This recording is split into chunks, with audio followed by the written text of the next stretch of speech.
Hey everyone, Jess here and thanks for tuning into this week's episode of Recall. Though we may still be in Season 3, next season is a hot topic right now. Huge war changes, a complete new item type, and major changes for supports. But first, let's break down the plan on Vision for Season 4. The idea Riot has in mind is Vision being a team focus. They hope that this will take the entire weight off the support's shoulders, allowing them to offer more.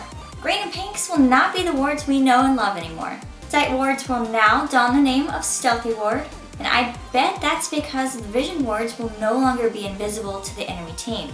Not only that, but Pinks will also be permanent. The only way they'll die is by being destroyed by the enemy team. They also have 5 hit points as opposed to 3, and will be reduced in price. Rather than a game of who can buy the most pink wards, Riot wants to make ward placement a more strategic task. Each player will now have a ward limit. This will work just like the Sight Stone. If you don't know how that item works, basically you can personally have 3 stealth wards on the map at once. Once you place the 4th ward, the first one you place will disappear. Now granted, you can have 15 greens on the map at once, but that's only if every champion buys 3 wards. Sight Stone will also count towards the ward cap. So perhaps simply having a Sight Stone for support will be effective. Vision wards will also have a limit. However, the outlook for our pink friends is looking very grim. Each player can only have 1 pink ward on the map, permanent but visible to the enemy team. Now, in order to have control over Bear and Vision, you must protect your ward as if protecting a low tower. Riot says 3 and 1 are the numbers for now, but they are open for your feedback. So now let's talk about trinkets, the free and Vision-friendly items that will be added to the shop. Everyone will be able to join in on the fun of trinkets with the new trinket slot. This will not take up one of your 6 slots for items, so please get it and use it. Trinket slots will only be able to hold trinkets and have been added to everyone's inventory. They're free and you can swap them out at any time you'd like. At level 9, they will upgrade, granting either more power or lower cooldown. There are 3 trinkets added to the shop's arsenal. First, we have the Sweeper. This will reveal and disable nearby invisible units for a short duration. That includes wards. This will be useful in denying the enemy team vision.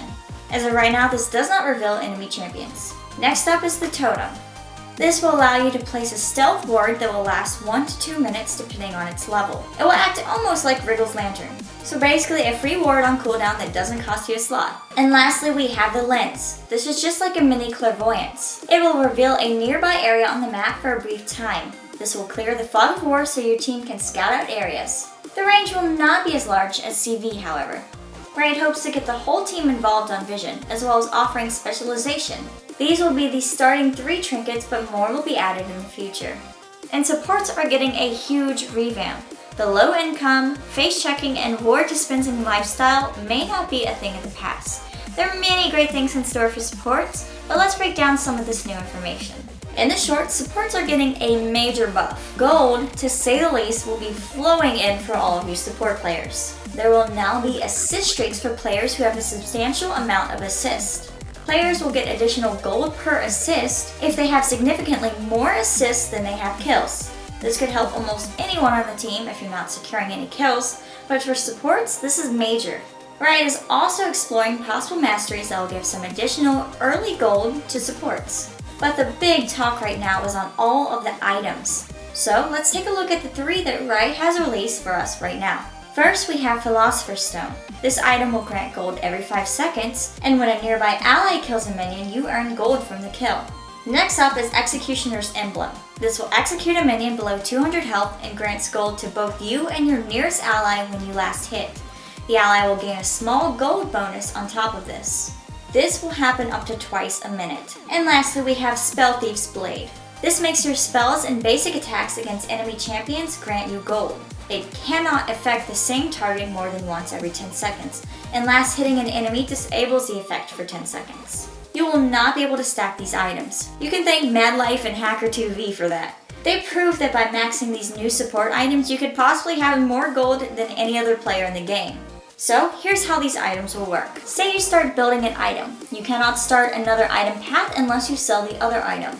You can buy a Philo Pebble, which from now is a 375 gold support starting item, and build that into a Philo Stone, and then make it into a Shirelia's. If you own a Philosopher Pebble, however, you cannot buy Executioner's Emblem or Spell Thief's Blade. They'll have their own shop category, and you have to choose which path you'll take. Well, now that the big news is out of the way, let's take a look at some very anticipated splash arts. We already got a sneak peek at Hunted Zyra last week. Her splash art is out and it looks amazing. The skin turns Zyra into a horror-esque tombstone statue, who can summon some pretty terrifying plants. Officer Vi has been eluding us for a while now, and we finally got a good look at this Piltover special. Now you can team up with Officer Caitlin and bring justice to the fields of justice. And the skin that we've all been waiting to see, the reward for making it to gold and beyond.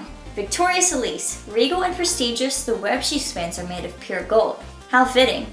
Remember, you now have until November 11th to climb the ranks, so make sure you get a hold of this skin. Now with all these support changes, what are your thoughts? Do you think limiting ward dominance will add more strategy to the game? What about stopping Shaco, Evelyn, or Akali from eluding your team left and right? Be sure to leave me some of your thoughts on the Season 4 information we have so far. And remember, there's still much more to come, so tune back in for all of your latest news in League.